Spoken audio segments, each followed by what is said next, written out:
What's up, guys? My name is Charles Bernard from Storm Performance, and today we're going to talk about how to enhance our game day performances by changing the way we approach our workouts and our thought processes. And this is our Instagram, by the way. Make sure you go check us out. If you like what we do, share and comment and like our content. It's always much appreciated and it helps us a lot. And on that, let's get started. So I want to start by saying that I see a lot of guys, and myself included, that do a lot of extra workouts, that work extremely hard in the gym, and that do a lot of extra activities, that are outside of what they do with their team in order to get as good as they can in their particular skill or aptitude that they're trying to develop in order to perform as good as possible. But that being said, if you want to be as good as you can at the skill you want to be good at, you need to practice that skill more than anything else. All right? So, by example, I'm a baseball pitcher.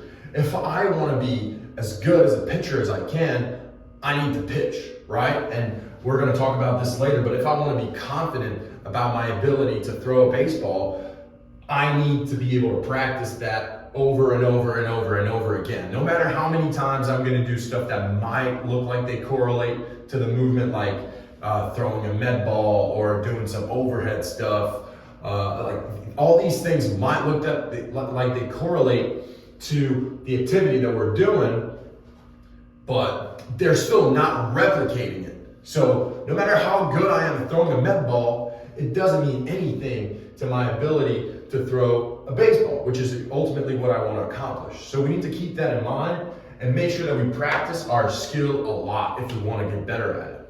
All right?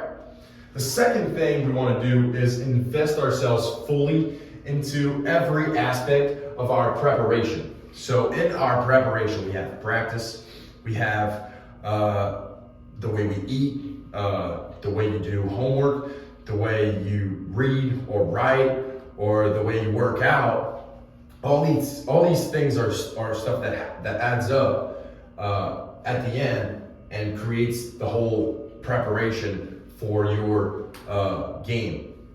But we need to always be able to isolate the things that we're doing right now and invest ourselves fully into that without thinking about the ultimate goal or the thing that we're trying to accomplish.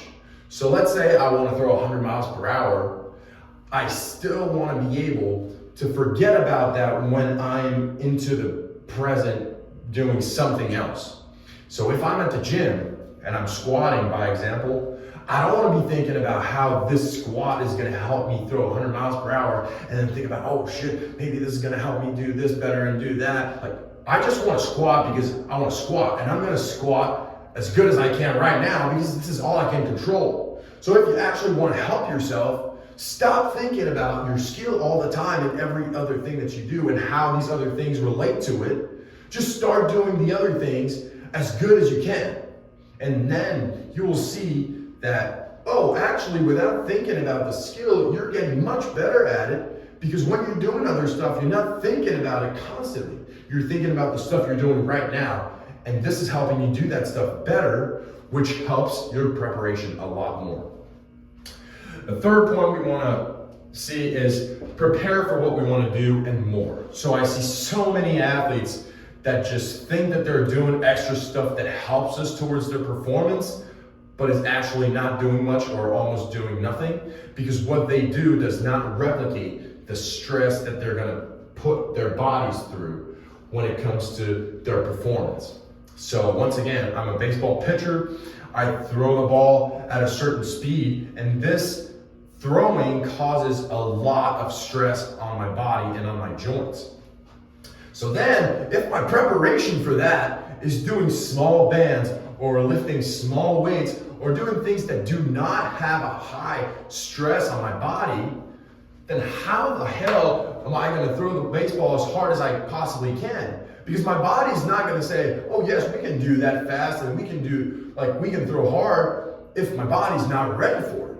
So yes, do bands, yes, do things that make you feel good, but ultimately you need to make sure that your body's ready to absorb the stress you're gonna ask him to absorb when it comes to game time. All right? So do things that are hard, do things that replicate that stress, all right? More than what the regular typical bands and routines and all that stuff are designed to be. All right, so we want to go over that. And then when we're able to do that, we want to keep going and more. So when our body actually gets to game day, it's easy, right? Because we've been there, we've done so much more than what we're asking our body to do that there's no big deal. The fourth thing, and probably one of the most important, I mean, they're all really important, but probably the most important is trust the process. All right, we've all heard that so many times, but it's so true. All right, so we want to be able to trust the process and stop always thinking about, oh, when am I going to get better? Oh, like, why am I not good right now? Why am I not, like, stop doing things for the, like, later. Stop trying to be someone you're not today and start being as good as you can right now. So if I'm performing my activity or the thing that I'm going to be doing in game, I don't want to think about how I ultimately want to be. So if I want to play in the MLB, right? I don't want to approach the game and then grab the ball and say, oh man, I'm not as good as I'm not going to be able to play in the MLB with the stuff that I have today. That's not what it's about, right? I'm not there yet. But I want to be able to say, all right, I'm going to do this. This is what I got today. This is my skill set. And I'm going to do this as well as I can right now without thinking of my ultimate goal while I'm doing it, right? And then we want to embrace that and trust that this is going to lead us to where we want to be. So and then leads us to my next point, which is if you don't trust the process, you need to find or create a new one. You need to find a new coach. You need to read and educate yourself about philosophies or things that you embrace and that you trust so that you start practicing these things and start being able to trust your own process, right? Everybody's different, but we all need a process in order to be successful. And 5 is that confidence will come if you successfully do the first 4 steps. So what I mean by that is, if you can practice your skill and practice and feel good about it right now, every single time you throw, and you can invest yourself fully into every aspect of your preparation. Every time you lift, you're all into your lift. Every time you eat, you're all into your eating. Every time you go to practice, you're all into that. And then every time you prepare for more than what your body's asking you to do during games and performances, and that you trust that all these things are going to lead you to where you ultimately want to be, then you're going to be confident, right? There's no way around it. You're going to say, well, I check all the boxes. And if you trust the process, you're going to say, well, you know, this is what I got today. I think I've done everything I could to do to be as ready as I can right now. And I'm confident, right? Because if I believe that I've done everything I could to be ready right now, then I don't have anything to be worried about.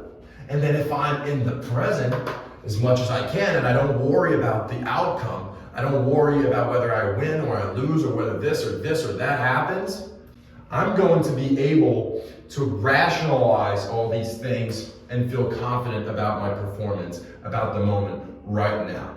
All right? And the last thing is we need to remember that it's a game and we're supposed to have fun doing it. So let's just go ball out and forget about everything, forget about how bad things can go, how good they can go, all the stuff that can happen. Just remember that it's a game and that you're supposed to have fun doing it. You know, no matter what happens, your family's still gonna love you, your girlfriend's still gonna love you, and ultimately it's not that important, all right? So let's just go out there and have fun and ball out. So if this was helpful to you, make sure to go check our Instagram and shoot us a DM or a text to get started with us. And thank you very much.